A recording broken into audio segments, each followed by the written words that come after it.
بعد فأعوذ بالله السميع العليم وبوجهه الكريم وسلطانه القديم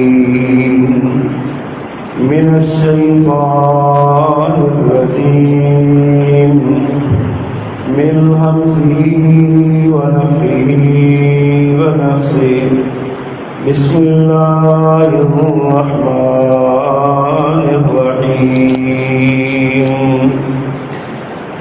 أهم يقسمون رحمة ربك نحن قسمنا بينهم معيشتهم في الحياة الدنيا ورفعنا بعضهم فوق بعض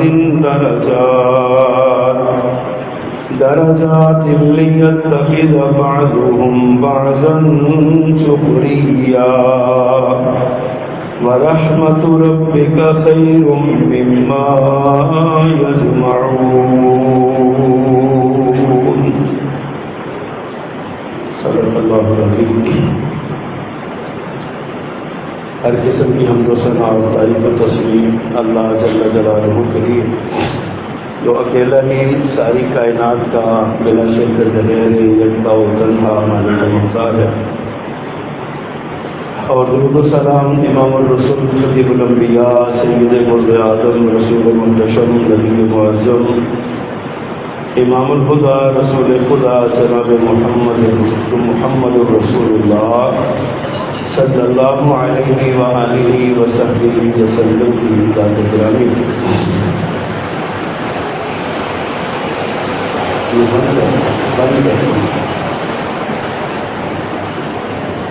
مختصر کلمات حمد و صلوات کے بعد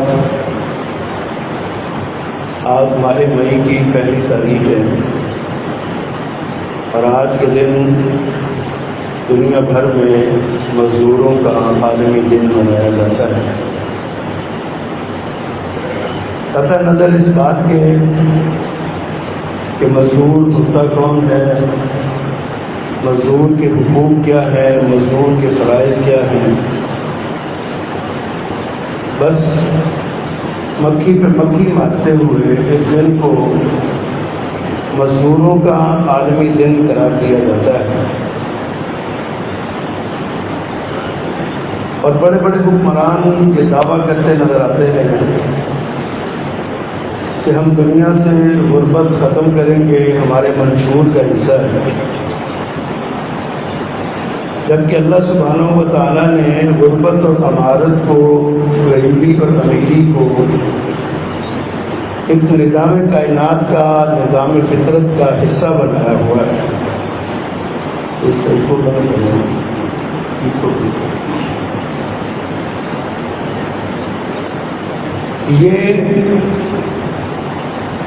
یہ نظام فطرت ہے۔ اگر غریب اور امیر موجود نہ ہو تو دنیا کا نظام چل ہی نہیں سکتا۔ کیسے ہو سکتا ہے کہ ایک بندہ کہے گندم بھی میں اگا لوں گا، جوتے بھی میں بنا لوں گا، کپڑے بھی میں بنا لوں گا، پھر کپڑے بنانے ہی نہیں کپڑے سینے بھی ہیں، میں گھر بیٹھ کے یہ سارا کچھ کر لوں گا؟ یہ تو ممکن ہی نہیں ہے۔ اللہ نے ہر بندے کو دوسرے سے جوڑا ہوا ہے۔ اگر سارے ہی دولت مند اور امیر لوگ ہوں تو ان کے کام کون کرے گا؟ اگر سارے ہی غریب ہوں تو ان کو پیسہ کون دے گا؟ اللہ سبحانہ و تعالیٰ نے اپنا ایک نظام بنایا ہے، اسی کا ذکر کیا اللہ نے، نحن قسمنا بینہم معیشتہم فی الحیات الدنیا۔ اللہ فرماتے ہیں ہم نے دنیا کی زندگی میں معیشت کو تقسیم کیا ہے، ان کے درمیان گزران کو تقسیم کیا ہے۔ ورفعنا بعضهم فوق بعض درجات، ہم نے ایک کو دوسرے پر درجات کے اعتبار سے فوقیت دی ہے، بلند کیا ہے۔ کسی کو امیر بنایا ہے، کسی کو غریب بنایا ہے، کسی کی ضرورت اور طرح سے پوری کی ہے، کسی کی ضرورت اور طرح سے پوری کی ہے۔ اب مطلب یہ نظام ہمارا ہے۔ دنیا میں آج بھی تین طرح کے نظام معیشت معروف ہیں، موجود ہیں، جو بڑے بڑے نظام معیشت ہیں۔ ایک کو کیپٹلزم کہا جاتا ہے، سرمایہ دارانہ نظام۔ یہ یوم مئی جو 1 مئی 1886 کو امریکہ کے شہر شکاگو میں یہ مزدور احتجاج کر رہے تھے کہ ہمارے مزدوری کا وقت کا تعین کیا جائے کہ ہم کتنے گھنٹے مزدوری کریں گے۔ سرمایہ دارانہ نظام تھا، سرمایہ دار ان غلاموں کو، مزدوروں کو 18 گھنٹے کام لیتے اور اجرت نہ ہونے کے برابر دیتے تھے۔ مزدوروں نے احتجاج کیا، 1 مئی کو یہ احتجاج شروع ہوا۔ 3 مئی کو ان کے اوپر گولی چلائی گئی، پولیس نے گولی چلائی، 4 بندے قتل ہو گئے، اور اس کے رد عمل میں پھر مزید شدید مظاہرے ہوئے۔ تو اسی شکاگو میں پھر پولیس نے بم بھی چلائے اور گولیاں بھی چلائیں، جس سے ہزاروں لوگ مارے گئے۔ اب مارنے والے بھی عیسائی ہیں، سرمایہ دارانہ نظام کے پیکر ہیں، اور مرنے والے بھی اسی نظام کا ایک کل پرزہ اور حصہ ہیں، اور وہ بھی سارے غیر مسلم ہیں۔ احساس کمتری کے مارے آج کے مسلمانوں کا حال یہ ہے کہ شکاگو کے مرنے والے ان عیسائیوں کو بھی شہید کا لقب دیتے ہیں کہ یہ شکاگو کے شہداء کے نام پہ یاد ہے، یادگار منائی جا رہی ہے۔ اعتدال ہونا چاہیے، ہمدردی اور خیر خواہی بھی ہونی چاہیے، لیکن اسلام کے شعائر کی توہین تو نہ کی جائے۔ جس کو جی چاہے شہید قرار دے دیتے ہیں، جس کو جی چاہے کوئی اور، حتیٰ کہ ہم نے دیکھا کہ ہندوستان کے ٹی وی پر ہندو فوجیوں کے مرنے پر ان کے لیے بھی شہید کا لفظ بولا جاتا ہے کہ وہ بھی شہید ہو گئے۔ شہادت کا لفظ یہ ایک خاص اصطلاح ہے جو صرف مسلمان کے لیے، اسلام کے علاوہ، مسلمان کے علاوہ کسی کو شہید نہیں کہا جا سکتا۔ آپ کی ہمدردی اور خیر خواہی اور وسطیت اور اعتدال اور جناب ایک دوسرے کے ساتھ وہ بین المذاہب یا بین المسالک ہم آہنگی اپنی جگہ پہ سارا کچھ ہے، لیکن اسلامی شعائر کا مذاق نہیں اڑانا چاہیے۔ بہرحال یہ ایک سرمایہ دارانہ نظام تھا جس نے لوگوں کے حقوق پامال کیے، مزدور کو مزدوری نہ دی گئی، اس کی مزدوری کا وقت متعین نہ کیا گیا، نتیجہ یہ نکلا کہ وہ لوگ پھٹ پڑے۔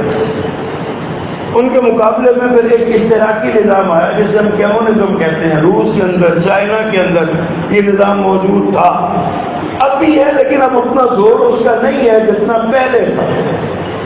کیوں؟ سرمایہ دارانہ نظام کیوں پٹ گیا، اشتراکی نظام کیوں پٹ گیا؟ اس لیے کہ وہ فطری نظام نہیں ہے۔ سرمایہ دارانہ نظام کہتا ہے کہ جو کچھ ہے وہ آپ کا ہے، کماتے جاؤ کماتے جاؤ، کسی دوسرے کو دینے کی ضرورت نہیں ہے، ٹیکس چوری کرو، گورنمنٹ کے جو محصولات ہیں ان کو نہ دو، یہ تمہارا پیسہ ہے، تم کماؤ۔ پھر ساتھ یہ کہتے ہیں کہ جیسے جی چاہتا ہے کماؤ، کوئی قدر نہیں ہے، حلال کماؤ حرام کماؤ جو بھی کرو۔ اور اگلی شرط یہ ہے کہ جہاں جی چاہتا ہے خرچ کرو، حلال سے خرچ کرو، حرام سے خرچ کرو، جائز طریقے پہ خرچ کرو، صحیح جگہ جو بھی جی چاہتا ہے کرو، تمہارا پیسہ ہے، تم اپنی مرضی کے مالک کو جو نہیں چاہتے۔ یہ ہے کیپٹلسٹک سسٹم، کیپٹلزم، سرمایہ دارانہ نظام۔ اس کے مقابلے میں آیا اشتراکی نظام، کمیونزم۔ انہوں نے کہا کہ آپ کا کچھ بھی نہیں ہے، سارا کچھ حکومت کا، کمائی تم کرو، محنت تم کرو، مزدوری تم کرو، سارے پیسے حکومت کو جمع کروا دو، وقت کا حاکم تمہیں اپنی ضرورت کے مطابق دے گا، جتنی تمہاری ضرورت ہے تم اتنا دے لو، زیادہ تم اپنے پاس رکھ نہیں سکتے ہو۔ اس کا نتیجہ یہ نکلا کہ وہاں تو کیپٹلزم میں سارے ہی سرمایہ دار تھے، یہاں پر ایک سرمایہ دار ہو گیا جس کا نام حکومت ہے، جس کا نام حاکم ہے۔ اب اس کے اختیار میں ہے کس کو کیا دیتا ہے، کس کو کیا نہیں دیتا۔ نتیجہ یہ نکلتا ہے کہ یہاں بھی انسانیت اکتا جاتی ہے۔ اس کے مقابلے میں اسلام کا نظام معیشت ہے۔ رسول اللہ صلی اللہ علیہ وسلم کی تعلیمات سے اور اللہ کی کتاب کی تعلیمات سے پتہ چلتا ہے یہاں پر کمانے میں بھی کچھ شرائط ہیں، لگانے میں بھی کچھ شرائط ہیں، ملکیت بنانے میں بھی کچھ شرائط ہیں۔ ان شرائط کے ساتھ آپ دولت کما بھی سکتے ہو، دولت جمع بھی کر سکتے ہو، دولت اپنے پاس محفوظ بھی مکان بنا لو، کار بنا لو، کوٹھی بنا لو، مربع زمین لے لو، سارا کچھ آپ کو اختیار ہے، لیکن چند شرائط اور ضوابط، حدود اور قیود کے ساتھ۔ پابندی نہیں ہے، وہاں پر پابندی ہے۔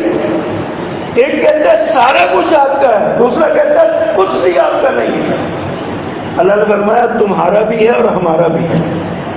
وفی اموالہم حق للسائل والمحروم، فرمایا ان کے مالوں میں سوالی کا اور محروم کا حق ہے۔ اللہ نے تمہیں مال دیا، اپنے مال میں سے دو۔ جو بڑا ہی کنجوس ہوگا، بالکل نہیں دینا چاہے گا، اس کو بھی پابند کر دیا، سال بعد اپنی سیونگز پر 2.5% زکوٰۃ کے طور پہ تم نے لازمی دینا ہے۔ اب اسلام کا نظام زکوٰۃ اور اسلام کا نظام معیشت، آپ ان کو سوچ لیں، ان کو پڑھ لیں، ان کو دیکھ لیں، اور پھر دیکھیں کہ اس کے فوائد کیا ہیں۔ نبی مکرم صلی اللہ علیہ وسلم نے حضرت عدی سے کہا تھا رضی اللہ تعالیٰ عنہ، ایک وقت آئے گا تم دیکھو گے کہ لوگ اپنی زکوٰۃ لے کے گلیوں میں پھریں گے، کوئی زکوٰۃ لینے والا ہو تو ان کو زکوٰۃ لینے والا نظر نہیں آئے گا۔ یہ اسلام کے نظام معیشت کی برکت ہے۔ سود ختم کر دیا، ملکیت کا حق دے دیا، لیکن اپنی ملکیت میں سے کچھ دوسروں کے حق مخصوص کر دیے۔ زکوٰۃ کی صورت میں دو، مال صدقات کی صورت میں دو، خیرات کی صورت میں دو، کسی کی ضروریات کو پورا کرو کسی بھی انداز میں۔ اللہ سبحانہ و تعالیٰ نے یہ قوانین بنا دیے، فرمایا کروڑوں روپیہ کماؤ، لیکن اس میں سے 1 کروڑ روپیہ کماؤ تو اپنی 2.5% اس میں سے زکوٰۃ دے دو۔ اب جس آدمی کے پاس کروڑ روپیہ موجود ہے اس کے لیے 2.5% نکالنا کیا مشکل ہے؟ کوئی ایشو نہیں ہے، کوئی مسئلہ ہی نہیں ہے جس کے پاس اتنے پیسے ہیں۔ 2.5% زکوٰۃ دلوا کے اللہ نے 98.5 لاکھ روپیہ محفوظ کروا دیا کہ یہ تمہارا 97.5 لاکھ روپیہ محفوظ کروا دیا، یہ تمہارا ہو۔ یہ اسلام کا نظام ہے، اسلام کا نظام معیشت ہے۔ یاد رکھیے اسلام ایک کامل اور اکمل اور مکمل نظام حیات ہے۔ اگر اسلام ایک مکمل نظام حیات ہے تو پھر یہ کیسے ہو سکتا ہے کہ اسلام مزدوروں کے جو ایک بڑا طبقہ ہے معاشرے کا، ان کے حقوق کی بات نہ کرے، ان کے فرائض نہ ان کو سمجھائے۔ اسلام نے سوال پھیلانے سے، ہاتھ پھیلانے سے منع کر دیا، سوال کرنے سے منع کر دیا۔ حکم ہوا جو تمہارے پاس سوالی آ جائے، اما السائل فلا تنہر، جو سوالی آ جائے اس کو جھڑکنا نہیں ہے۔ وفی اموالہم حق للسائل والمحروم، تمہارے مالوں میں، ان کے مالوں میں سوالی اور محروم کا حق ہے، رکھ دیا۔ زکوٰۃ کا نظام بنا دیا، خیرات اور صدقات کا نظام بنا دیا، نقلی صدقات کا اہتمام کروا دیا، یہ سارا کچھ کروا دیا، لیکن اس کے ساتھ کہا کہ جتنا جی چاہتا ہے پیسے جمع کروا دو۔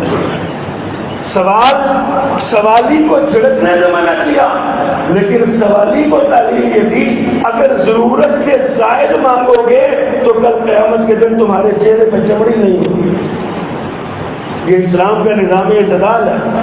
دینے والے کو کہا ڈانٹنا نہیں ہے، لینے والوں سے کہا ضرورت کے مطابق لینا ہے۔ بغیر ضرورت کے مانگو گے تو چہرے سے چمڑی ادھیر دی جائے گی، قیامت کا دن چمڑی تمہارے چہرے پہ چمڑی نہیں ہوگی، گوشت نہیں ہوگا۔ یہ اسلام کا نظام اعتدال ہے۔ ایسا نظام دنیا کے کسی مذہب میں نہیں۔ اور پھر سب سے زیادہ حق مزدور کا رسول اللہ صلی اللہ علیہ وسلم نے دیا۔ پیارے پیغمبر صلی اللہ علیہ وسلم کا فرمان، پہلے تو آپ یہ دیکھیے نا کہ خود کمائی کرنا، محنت کرنا، پیسہ کمانا، دولت اکٹھی کرنا، اسلام نے اس کو معیوب قرار نہیں دیا، محبوب قرار دیا۔ نبی مکرم صلی اللہ علیہ وسلم سے حضرت سعید بن عمیر سوال کرتے، کہتے ہیں، روایت کرتے ہیں، سئل رسول اللہ صلی اللہ علیہ وسلم ای الکسب اطیب، اللہ کے پیغمبر سب سے بہترین کمائی کیا ہے؟ سوال کیا گیا، بہترین کمائی کون سی کمائی ہے؟ آپ نے یہ تو نہیں کہا کسی صاحب نے ہاتھ پھیلاؤ زکوٰۃ لے لو، زکوٰۃ بڑی اچھی کمائی ہے دینے والے کے لیے، تم لے لو، اور یہ آپ نہیں فرمایا۔ سوال ہوا ای الکسب اطیب، اللہ کے پیغمبر بہترین کمائی کون سی ہے؟ آپ نے فرمایا عمل الرجل بیدہ، اب بندے کے اپنے ہاتھ کی کمائی، جو اس نے محنت کی ہے، اس نے کوشش کی ہے، ہاتھ کی کمائی۔ پیدل چلا ہے، ہاتھ سے محنت کی ہے، پسینہ آیا ہے، یہ سب سے بہترین کمائی ہے۔ فرمایا وَكُلُّ كَسْبٍ مَبْرُورٍ، اور ہر وہ کمائی بہترین ہے جس میں کسی کا حق نہیں مارا۔ اب دیکھیے یہ کسی کا حق نہ مارنا، یہ مزدور کا سب سے زیادہ حق مزدور کا ہوتا ہے، وہ مارنے کا حکم دے دیا ہے۔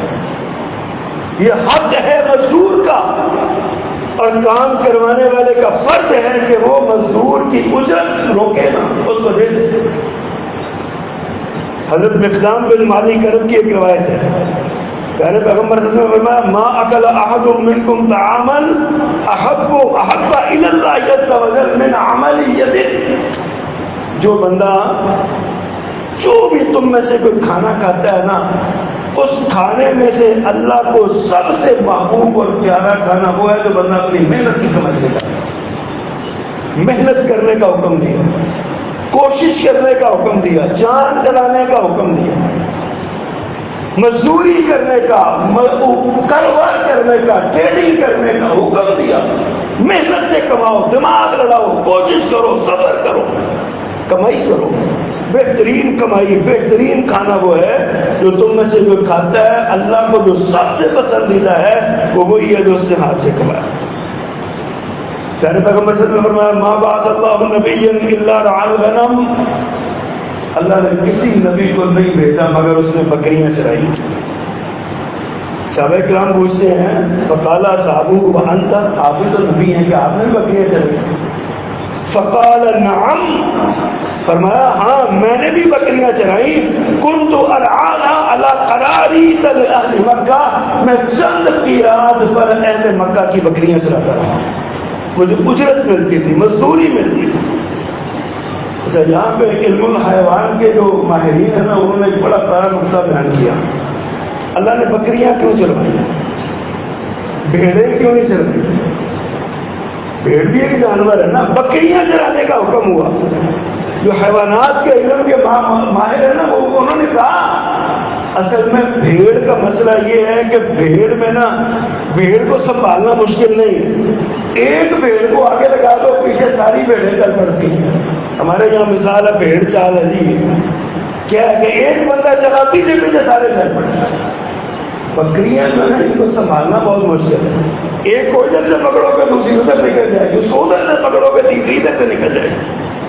جس طرح بکریوں کو سنبھالنا بہت مشکل ہے نا، اس طرح انسانوں کو سنبھالنا بھی بہت مشکل ہے۔ اس لیے اللہ نے انبیاء کو بکریاں چرانے پر کہا۔ سارے انبیاء نے بکریاں چرائیں۔ حضرت موسیٰ علیہ السلام نے 10 سال یا 8 سال بکریاں چرائیں، پھر جا کے زوجہ محترمہ ملی تھی۔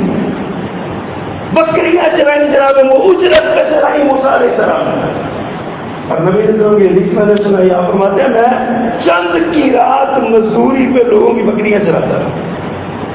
ایک دن حضرت عمر رضی اللہ تعالیٰ عنہ اپنے کسی قافلے کے ساتھ جا رہے تھے، الگ ہو کے بیٹھ گئے اور رونے لگے، آنسو بہ پڑے۔ روتے روتے کہتے ہیں واہ عمر، اپنا ماضی یاد کر، تو خطاب کا بیٹا اپنے باپ کے اونٹ چلاتا تھا، 2 درہم ملا کرتے تھے، آج اللہ نے تمہیں ساری امت کا نگہبان بنا دیا۔ احساس ذمہ داری تھی، مزدوریاں سارے کرتے رہے۔ اللہ اکبر۔ حضرت داؤد علیہ السلام کے بارے میں اللہ نے فرمایا وَعَلَّمْنَاهُ صَنْعَةَ لَبُوسٍ لَكُمْ، ہم نے اسے زرہ بنانے کا فن دیا، علم دیا۔ کیوں؟ لِتُحْصِنَكُم مِّن بَأْسِكُمْ، تاکہ وہ جنگ کے وقت میں زرے اس کو بچا سکے۔ زرے بنانے کا حکم، زرے بنانے کا فن اللہ نے جناب داؤد علیہ السلام کو دیا۔ داؤد علیہ السلام بادشاہ تھے، نبی بھی تھے اور بادشاہ بھی تھے، لیکن اس کے باوجود انہوں نے مزدوری کی، لوگوں کو زرے بنا کے دیا۔ اللہ نے لوہا ان کے ہاتھ پہ نرم کر دیا، مزدوری کی انہوں نے۔ لوہے کو ہاتھ لگاتے تھے، لوہا ایسے ہو جاتے جیسے بٹیرے نکل کے لوہے کو موڑ دیا جاتا ہے نا، یہ معجزہ تھا آپ کا۔ لیکن دنیا کو بتایا کہ انبیاء بھی مزدوریاں کرتے رہے ہیں، اس لیے مزدور کو حقیر نہ جانو، مزدور کو کمتر نہ جانو، مزدور کو کمی اور کمیم کہہ کے اس کی تحقیر نہ کرو، یہ تو انبیاء کا کام ہے۔ نبی مکرم صلی اللہ علیہ وسلم نے مزدوری کی ہے، حضرت داؤد نے مزدوری کی ہے، حضرت موسیٰ نے مزدوری کی ہے علیہ السلام. یہ مزدوریاں کرنا یہ انبیاء کا کام ہے. اور پھر رسول اللہ صلی اللہ علیہ وسلم دنیا سے رخصت ہوئے، ابوبکر صدیق کو خلیفہ بنا دیا.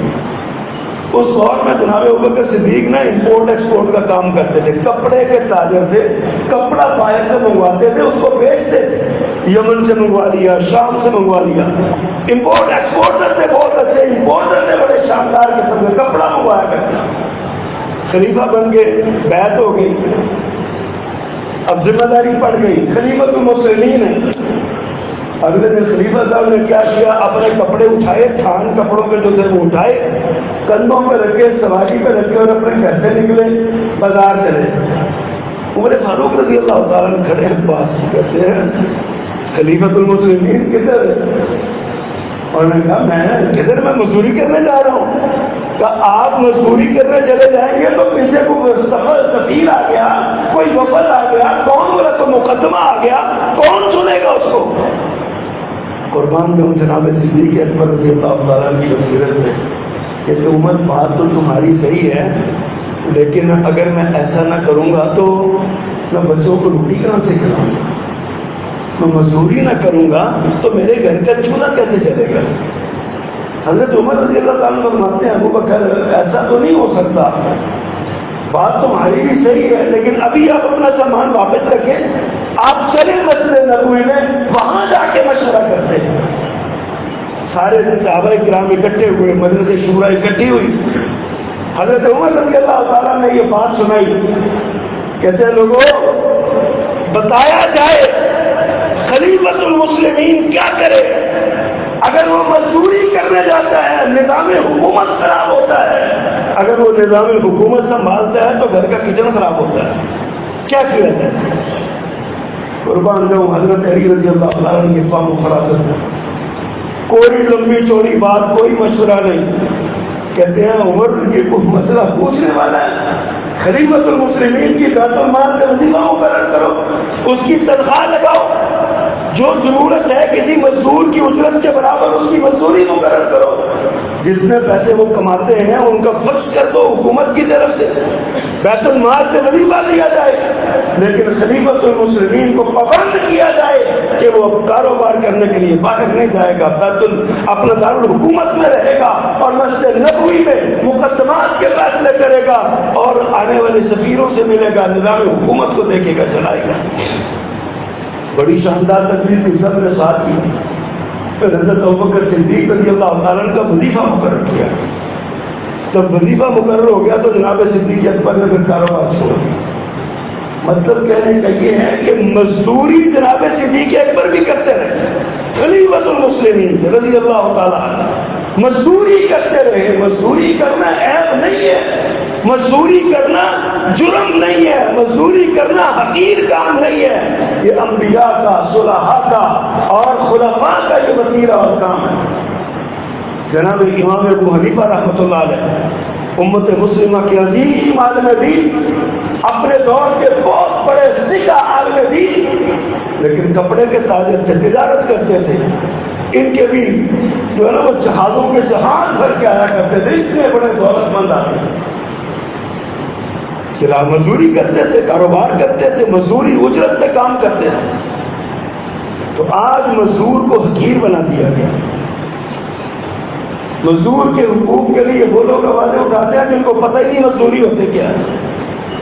5 اسٹار ہوٹل میں مزدور کنونشن ہوتا ہے، جس کے نام پہ کنونشن ہوا وہ بیچارہ اس دن کی تیاری اس کی مر گئی، گھر بیٹھا بچوں کے پاس رو رہا ہے، اور 5 اسٹار ہوٹل میں بیٹھ کے اس کے نام کے نعرے لگاتا ہے ہم مزدوروں کے ترجمان ہیں، مزدوروں کے حقوق کے پاسبان ہیں.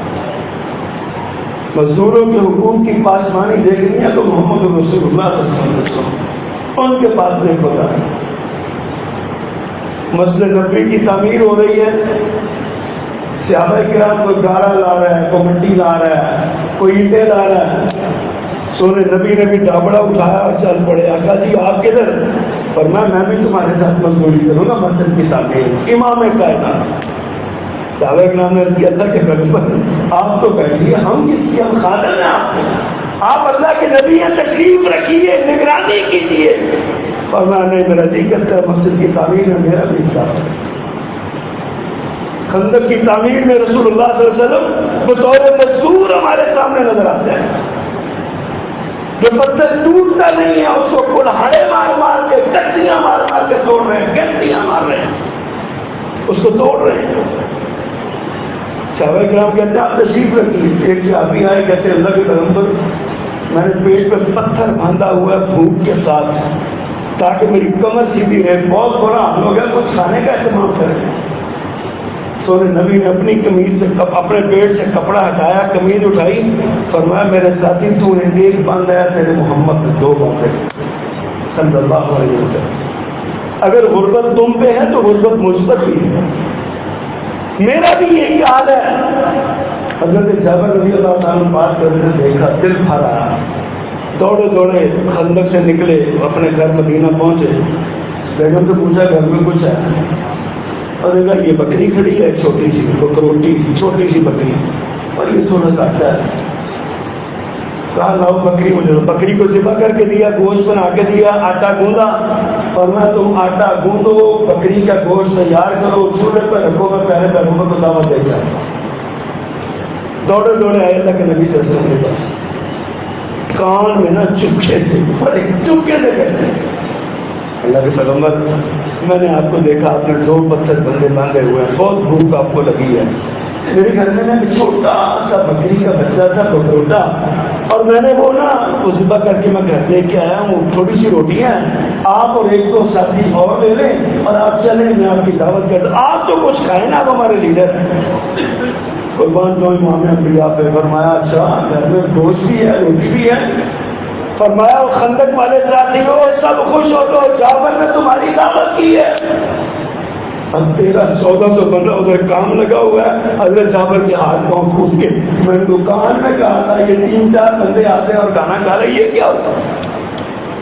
آپ واپس آنے لگے نا پریشانی کے عالم میں، دوڑے میں. آپ لوگوں میں بات سنو، اپنی بیگم سے جا کہو چولہے پہ ہنڈیا رکھ دے، سالن پکا لے، آٹا گوندھ کے رکھ دے، روٹی نہیں پکانی جب تک میں نہیں آتی. جی حضور ٹھیک ہو گیا. آپ حضرت جابر گھر گئے، رنگ اڑا ہوا، پریشانی کا عالم میں، آپ پریشان پڑے. لیکن پوچھتی ہے کیا ہوا؟ کہا اللہ میں نے اللہ کے نبی سے یہ کہا تھا، اور پیارے پیغمبر نے سارے صحابہ کرام میں اعلان کر دیا. جابر نے دعوت کیا، میں کہاں سے پورا کروں گا؟ ایک بات تو وہ بھی اللہ والی پریشانی میں کہتی ہے مجھے یہ بتاؤ فرم آپ نے ان سے یہی کہا تھا نا 2-3 بندے آ گئے کہ آپ نے یہ نہ کہ سارے آ جائیں. کہا نہیں، مجھے قسم اللہ کی میں نے یہی کہا تھا 2-3 بندے آ جائیں اور آ جائیں. سبحان اللہ سبحان اللہ. اور اللہ والی کیسی خاتون تھی، کہتی ہے جابر پھر فکریں اتار دو، جس نے دعوت تم نے تو ان کو دعوت دی ہے نا، آگے 1400 کو اس نے دعوت دی ہے، وہ جانے اور دعوت جانے، ٹینشن نہیں لے گی تم نے، تم پریشان نہیں ہونا، تم نے بس چھوڑو اس کو، وہ جانے اور وہ جانے. پیارے پیغمبر آ گئے، صحابہ کرام سے کہا 5-5 10 کٹوریاں جابر کے گھر آ جاؤ. سونے نبی نے لعاب دہن سالن میں ڈالا اور آٹے میں ڈالا. فرمایا آٹے سے کپڑا نہیں ہٹانا، بس نیچے ہاتھ ڈالو، پیڑے نکالتی جاؤ، روٹی پکاتی جاؤ، اور سالن کا ڈھکنا سارا نہیں اٹھانا، تھوڑا سا اٹھاؤ، پلیٹوں میں سالن ڈالتی جاؤ. 1400 سے زائد صحابہ کرام نے کھانا پیٹ بھر کے کھا لیا، نہ سالن کم ہوا نہ روٹی کم. یہ میرے نبی کا معجزہ تھا. لیکن جو بات کہنا چاہتا ہوں، میرے نبی نے مزدوری کی اپنے صحابہ کرام کے ساتھ، اور پھر جب روٹی آئی ہے تو یہ نہیں کہا میں اکیلا کھا لوں، ان مزدوروں کے حقوق کا تعین کیا، 5 رکھا ہے، جو خود کھایا ہے وہ اپنے مزدوروں کو بھی کھلایا، اپنے صحابہ کرام کو بھی کھلایا.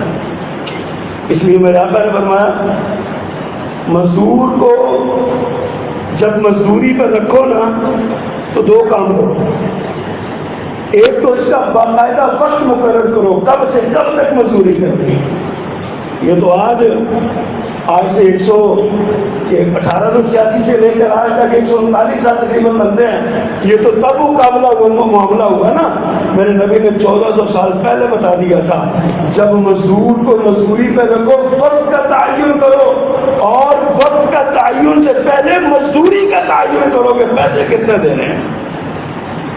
کہ آج مطالبہ کرتے ہیں کہ ہماری مزدوری تعین کی جائے, بتایا جائے کہ ہم مزدوری کتنے دیتے ہیں, اتنی دیر کریں گے اور اتنی مزدوری ملے گی.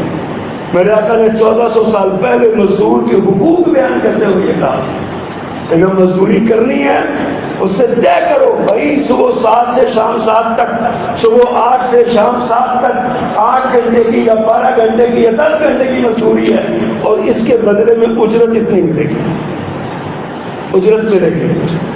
طے ہو گیا معاملہ. فرمایا اجرت طے کرو اور وقت مقررہ پر اجرت دو. بلکہ اس سے بھی آگے بڑھ کے فرمایا کہ مزدور کی مزدوری اس کا پسینہ خشک ہونے سے پہلے دے دو تاکہ وہ خوش ہو جائے. یہ پیارے پیغمبر کی تعلیم ہے. اللہ اکبر. اور ساتھ فرمایا کہ مزدوری اس وقت کے پورے وقت کے برابر کروائی جائے. اور ساتھ ہی فرمایا کہ اس مزدور کو زیادہ کام نہ دیا جائے, بوجھل کام نہ دیا جائے. میرے آقا کا فرمان دیکھیے, فرمایا اخوانکم, یہ مزدور تمہارے بھائی ہیں. کون کہتا ہے مزدوروں کو بھائی؟ ایک کائنات کا تاجدار کہتا ہے, میرا تیرا نبی کہتا ہے اخوانکم, یہ تمہارے بھائی ہیں. لیکن حال یہ ہے جعلہم اللہ تحت ایدیکم, اللہ نے انہیں تمہارا ماتحت بنایا ہے. ہیں تمہارے بھائی, تمہارے جیسے ہی ہیں, لیکن اللہ نے انہیں تمہارا ماتحت بنایا ہے. فرمایا فاطعموہم مما تاکلون, جو خود کھاتے ہو ان کو کھلاؤ. والبسوہم مما تلبسون, اور جو خود پہنتے ہو جیسا پہنتے ہو ان کو پہناؤ. فرمایا ساتھ ولا تکلفوہم ما یغلبوہم, ان پر اتنا بوجھ نہ ڈالو جو لاچار ہو جائیں گے, اتنا کام ان کو نہ دو. فرمایا اگر ایسا کرو گے بھی فَإِن كَلَّفْتُمُوهُمْ فَأَعِينُوهُمْ, اگر تم ان کو ایسی کام دیتے ہو جو بوجھل ہے, زیادہ مشقت والا ہے, تو ان کے ساتھ مل جاؤ. ایک بوڑھے بندے کہتے ہو 40 کلو کی بوری سب کو نہیں چکی جاتی ہے. فرمایا فَأَعِينُوهُمْ, ساتھ مل کے بوری اس کو اٹھوا دو, خود اس کے ساتھ مل جاؤ, اس کی مدد کرو, اس کے ساتھ تعاون کرو. آپ نے اس کو بتایا. سبحان اللہ. اور پیارے پیغمبر نے ارشاد فرمایا ثلاثۃ انا اقسمہم یوم القیامہ, 3 بندوں سے قیامت کے دن میں لڑائی کروں گا. پیارے پیغمبر نے فرمایا 3 بندوں سے لڑائی کروں گا. ایک ان میں سے فرمایا رجل آتا بی ثم غدر, ایک ایسا بندہ جو میرا نام لے کے کسی سے کو وعدہ کرے, معاہدہ کرے, کوئی عہد کرے اور اس کو توڑ ڈالے. میرا نام لیا ہے, میں اس کے ساتھ لڑائی کروں گا, میرا نام لے کے وعدہ کروں گا. دوسرا فرمایا ورجل باع محرا فاکل ثمنه, ایک آزاد بندے کو بیچ ڈالے اور اس کے پیسے کھا جائے, میں اس سے لڑوں گا. اور تیسری بات آپ نے ارشاد فرمائی ورجل استاجر اجیرا فاستوفى منه ولم يؤت اجرا, ایک بندہ کسی کو مزدور رکھتا ہے, مزدوری کرواتا ہے, کام کرواتا ہے, اور وقت آتا ہے تو مزدوری نہیں دیتا. پر میں مزدور کا حق مارو گے تو میں تم سے قیامت کے دن لڑائی کروں گا. اور جس سے اللہ کا رسول لڑائی کرے اس کی بچت کی گنجائش ہے. یہ میرے دین کی تعلیم ہے, یہ میرے اسلام کی تعلیم ہے. روکتے ہیں مزدوروں کو حقوق دینے میں, مزدوروں کے حقوق کی بات کرنے میں. جاؤ مزدوروں کے حقوق سیکھنے ہیں تو محمد رسول اللہ کے سامنے جاؤ, صلی اللہ علیہ وسلم, آپ سے سیکھو جا کے. میرے آقا کی تعلیم ہے. پتہ ہے حدیث میں آتا ہے کہ 3 بندے غار میں پھنس گئے. کہا نکلو. کیسے نکلے؟ کہا کوئی عمل پیش کرو.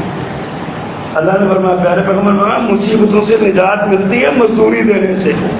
مشکل میں پھنس گئے ہو, کاروبار کی تنگی کا شکار ہے, دیکھو کسی ملازم کو تنخواہ تو نہیں روکی ہوئی, کسی ملازم پہ ظلم تو نہیں کیا ہوا, کسی مزدور کا حق تو نہیں مارا ہوا. یہ غار میں پھنسے ہوئے 3 بندے, ان میں سے ایک ماں باپ کی خدمت کرنے والا, ایک برائی سے بچنے والا, اور تیسرا وہ کہتا ہے یا اللہ آپ کو پتہ ہے میں نے ایک مزدور رکھا اور میں نے اس سے مزدوری طے کی. جب ساری مزدوری پوری ہو گئی تو وہ کہتا ہے نہیں جی یہ چھوڑیے, میں نے ہوتے ہو. میں کہا بھائی جو طے تھا وہ تمہیں دے رہا ہوں. وہ ناراض ہو کے چلا گیا. یا اللہ آپ جانتے ہیں میں نے آپ کا ڈر دل میں رکھ کے اس کے پیسوں کو کاروبار میں ڈالا اور اس کا کاروبار اتنا وسیع ہوا کہ گایوں اور بکریوں کے ریوڑ بن گئے اس کے. کئی سالوں کے بعد وہ دوبارہ آیا غربت کا مارا اور آیا کہتے مجھے پہچانتے ہو؟ کہا ہاں پہچانتا ہوں. کہا میں وہی ہوں جو آپ کی مزدوری چھوڑ کے گیا تھا. پتہ ہے کہا وہی.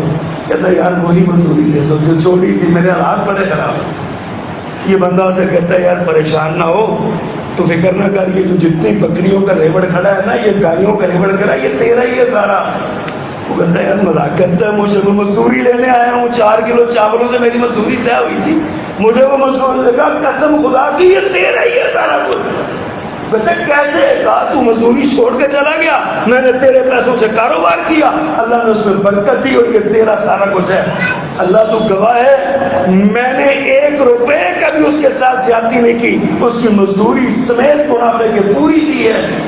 حدیث میں آتا ہے کہ غار کا پتھر دھڑک گیا اور وہ باہر نکلا. مزدوروں کو مزدوری دو, اللہ مشکلیں آسان کرے گا. اپنے پاس کام کرنے والے ملازموں کو اجرت پوری دو, زیادہ دو, اللہ تمہیں برکت دے گا. یہ ہے مزدوروں کے حقوق. نبی مکرم صلی اللہ علیہ وسلم کے ایک صحابی ابو مسعود انصاری رضی اللہ, ابو سعود انصاری رضی اللہ تعالیٰ, ان کی نا ایک لونڈی تھی, انہوں نے اس لونڈی کو رکھا ہوا تھا بکریوں کی دیکھ بھال, ان سے سستی ہوگی, دھیان کہیں اور ہو گیا, ایک بھیڑیا کھا گیا. یہ حضرت ابو مسعود گئے اور آگے تھپڑ مارا زور سے اس کے منہ پہ, تمہیں میں نے نگرانی کو رکھا. یقین جانیے اس لونڈی کا یا اس خادم کا قصور بھی تھا, غلطی بھی تھی اسی کی, اس کی ڈیوٹی پوری نہیں کی تھی, لیکن مارا اس کو. پیچھے سے آواز آئی, ابو مسعود اتنا مارو, یاد رکھو تم سے بھی زیادہ طاقتور تم پہ ہے. ابو مسعود نے پیچھے پلٹ کے دیکھا تو اللہ کے پیغمبر کھڑے ہیں صلی اللہ علیہ وسلم. تڑپ اٹھے, آقا اس نے جاتی کی ہے, میرا ہاتھ مارا, فرمایا بس مارتے ہوئے سوچ لو تم سے زیادہ طاقتور بھی بھائی. حضرت ابو مسعود انصاری کے نا پاؤں لرز اٹھے. اللہ کے پیغمبر میں نے اپنے اس جرم کے بدلے جو میں نے اس کو مارا ہے نا, میں اس کو آزاد کرتا ہوں, میں اس کو آزاد کرتا ہوں. یہ آزاد ہے, اللہ کی رضا کے لیے آزاد ہے. اللہ اکبر. پیارے پیغمبر نے فرمایا اما لو لم تفعل, اگر تو ایسا نہ کرتا للفحتک النار, تجھے آگ چمٹ جاتی, آگ جھلسا دیتی تمہیں اگر تم اس کو آزاد نہ کرتے. یہ مزدور کا حق ہے, زیادتی نہیں کرنی, مارنا نہیں, گالی نہیں دینی, دھکا نہیں دینا, برا نہیں کہنا. اور آج ہم مزدوروں کے حقوق کے دعوے دار اخبارات میں پڑھتے نہیں ہیں. یہ مزدوروں کے حقوق کے دعوے داروں کے گھروں میں کام کرنے والی بچیاں فوت ہو رہی ہیں, ان کو مارا جا رہا ہے, تشدد سے فوت ہو رہی ہیں, ان کے ساتھ زیادتیاں کی جا رہی ہیں, اور یہ سارے حقوق کے مزدوروں کے دعوے دار ہیں. مزدوروں کے حقوق دیکھنے ہیں تو رسول اللہ صلی اللہ علیہ وسلم کی طرف رجوع کرو. اللہ نے اگر مزدور بنایا تو نظام کائنات چلانے کے لیے, ورنہ ہے وہ بھی ہمارے جیسے انسان. عزت میں سب برابر ہیں, عزت میں فرق نہیں ہونا چاہیے کسی کے, چاہے کوئی مزدور ہے, چاہے کوئی حاضر ہے, چاہے اسیر ہے, امیر ہے, چاہے غریب ہے.